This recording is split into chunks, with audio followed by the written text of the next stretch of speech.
So I opened up my box of seeds because I wanted to go through all of my seeds so I can see what I have and what I need to order for the coming growing season. Because here in Southern Oregon where I'm living, like, the weather's just been so nice. It almost feels like spring is around the corner. So I wanted to be prepared and need to order some seeds. And I have been doing some cold stratification for some flowers, some native flowers in my fridge, but I don't know, it might have been too warm because there was a point where I opened the door and I looked in the little container where I was keeping them and they had rotted. Some of them had rotted, so I took out the rotten ones and I just went along with the rest of them. And then some of them had already sprouted and I'm just like, no, it's not time.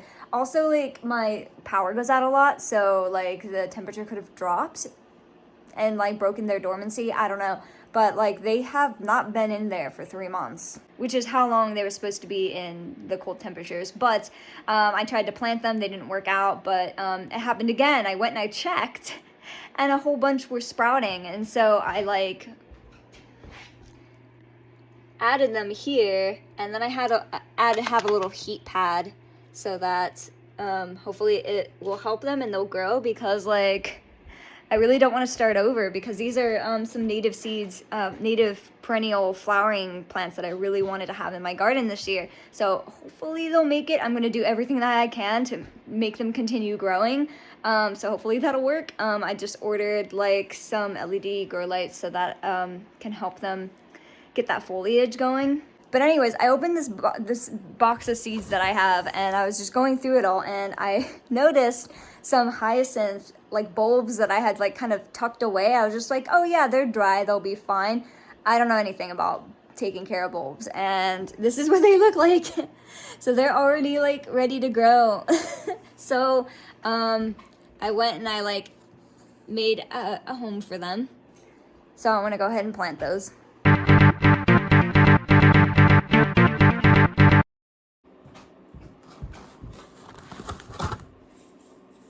Alright, so here are my little baby hyacinths. I got them when I was working at a greenhouse a couple years ago, and they smell really pretty, they look really pretty. They're not native, but I just never got rid of them or gave them to anyone, and now I started with 2 and now I have 8.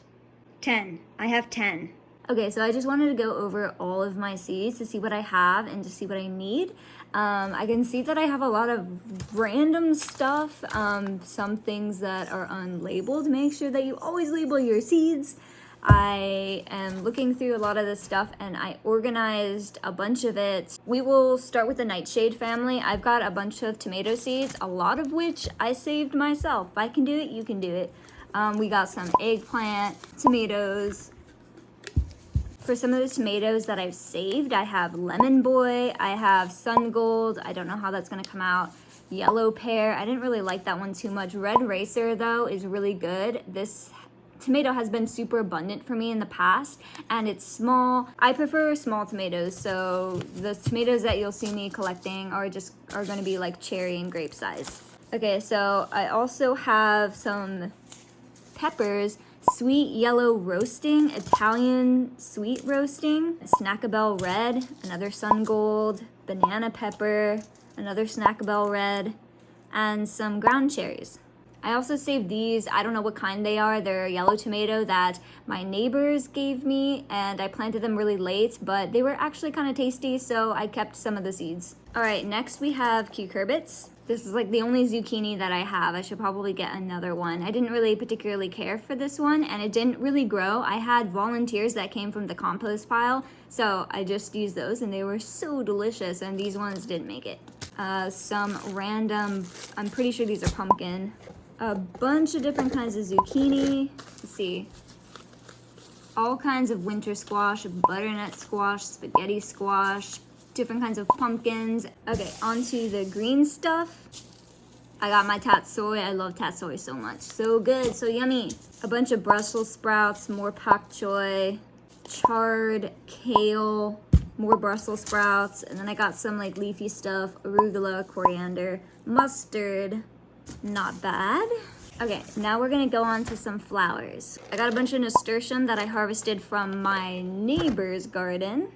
These are all seeds that I bought recently, and they are a bunch of native seeds native to the Pacific Northwest that I wanted to be growing. In fact, some of the ones over there in the pots that I've already planted that were in the fridge are growing, and they are, I believe, arrowleaf balsam root and Oregon sunshine.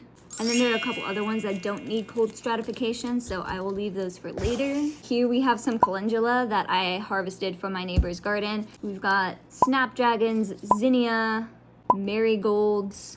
I harvested all of these, except for this Chinese lantern. Let's see everything that we have. Okay, lots and lots of marigolds, snapdragons, osteospermum, purple flowers. I don't know what this was called. Mexican marigold. So hopefully I'll have a very beautiful and diverse pollinator garden this year.